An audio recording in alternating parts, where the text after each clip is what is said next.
Some have said that there's no concern like a mother's concern. But is it really helpful for parents to worry?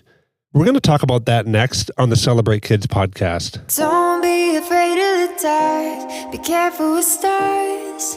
Not every light is gonna guide you, baby. Don't let them rain on your spark. Keep it close to your heart. All of the pressure's gonna drive you crazy. There are so many things for parents to worry about, especially in a digitally connected world. And more studies come out talking about the dangers and the reality for health for many young people. These studies do nothing to quell the fears of many parents. And in fact, for some, it puts us in incredibly dark places. But we know that dark places are there for a reason.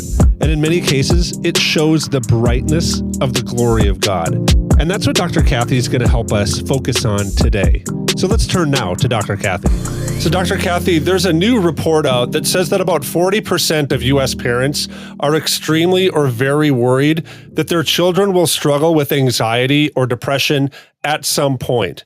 The Pew Research Center is the one that did this report, and they said that mental health was the greatest concern among parents, followed by bullying, which worries about 35% of parents. But these concerns trumped fears of kidnapping, dangers of drug and alcohol, teen pregnancy, and even getting into trouble with police, which are all kind of physical realities. But parents seem to be more concerned with these non-physical realities of anxiety and depression.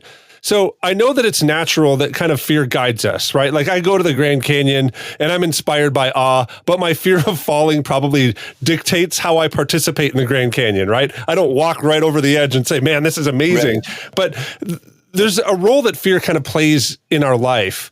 How should fear play into how we interact with kids? And should it have any guiding effect? Or is fear kind of always a bad thing? What are your thoughts there? I haven't thought about this in a long time. It's not always a bad thing. It is, I think, almost a gift from God that alerts us to the dangers around us, whether it be the fear of falling or I know myself, I've been some places and I get a sense that there's someone nearby who's unsafe and I become more alert to the surroundings and I maybe wait longer for a friend before I walk down a darker hallway. The fear, that inward understanding that something's going on around me probably saves lives. So let our kids know this is what you're feeling and it's legit. Now, if you got a scaredy cat and they're always fearful, then, you teach confidence and you teach about security and other things. But in a general sense, I think it's, I would never want to say to a child, you should never be afraid. I think that's very foolish reasoning. Your example is totally legit. I don't like roller coasters, so don't even put me near one. I could go on and on about that. It's just, and it's okay that I don't want to go on one. I don't have fear for others, but I don't need to go on one. And it's okay that I don't want to. And don't make me feel, weak and immature because I don't. So I think we can have some interesting conversations. Yeah, I love that because I don't know if that's a trait that I want to have in myself, that whenever somebody's screaming that I want to run towards that thing and get on it, right? Whatever's making them scream is for a reason. I don't know if I want to be a part of that. But question. Exactly. Yeah. I wanted to ask you this next question because I think that there's a lot of things that kind of press down on us and cause us really to worry about our kids. And as parents, I think that can kind of even dictate how we lead our children to growth and development. And so what would you say about how our fears kind of impact our kids? And is there anything there that we should be mindful of? That's a great question.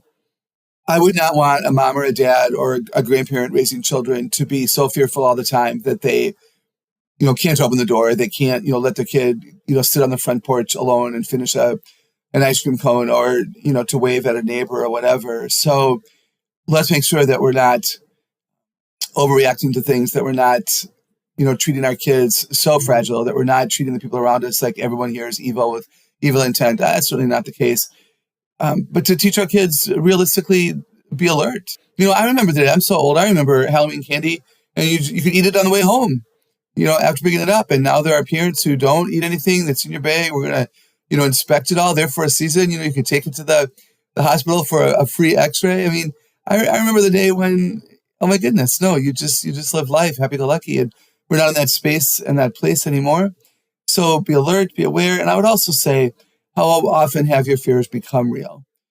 If you are fearful and you are brave, you will make a list of bad things that have actually happened.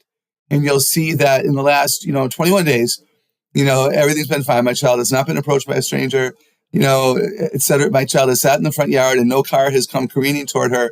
And so I'm going to let her sit out in the front yard. Let's keep a record of what's real and what's false. Maybe that would be helpful. This leads me to really the reason for what we're talking about here, this Pew Research Center report, that mental health kind of is a thing. And I remember Walt Mueller, who's kind of a forefather in youth ministry.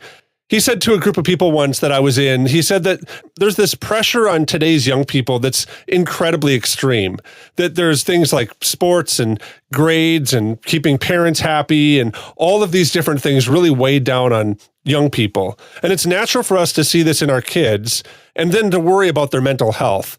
So what steps can we take to move really from kind of this just fear of where our kids are at to some proactive, engaged processes, maybe for adults who are actively working to care for young people? How can we move from fear to action specifically with this topic? Right. Again, what is reality? I'm really glad that parents and others who are involved with children would be aware of mental health crisis. We are in a really difficult place in some ways, and there are more children than ever before with legitimate anxiety and stress and suicidal thoughts, and the dropout rate's just extreme. So let's pay attention to that. If you feel like your concern is legit because you have a child who is not handling anger well, is not handling grief well, is fearful and therefore getting bullied and picked on, and school is really a dangerous place for your daughter because she's been kind of labeled as an easy target, then be preemptive before something more serious happens. And counseling and therapy are really wise decisions, and getting help as a family is really wise. Making sure that you're available so children can talk to you when they're concerned and they don't have to Google, something about a solution to an issue, but instead they can say, hey, Dad, hey, Mom, I was wondering about this. So if we're really legitimately concerned, let's do something now. And then I would also say, how legit is your concern? Is your child strong? Just because a neighbor kid is going through a tough time doesn't mean that yours will. Kids are resilient. Not everybody is treated the same. So maybe being alert to reality and intervening as soon as you need to and letting your kids know, I'm here for you. You're not alone here. Those words from Dr. Kathy are really helpful and really encouraging for us. And it's something that I think Peter also gave the early church. This is what Peter writes in 1 Peter chapter 5, beginning at verse 1. To the elders among you, I appeal as a fellow elder and a witness of Christ's suffering, who also will share in the glory to be revealed.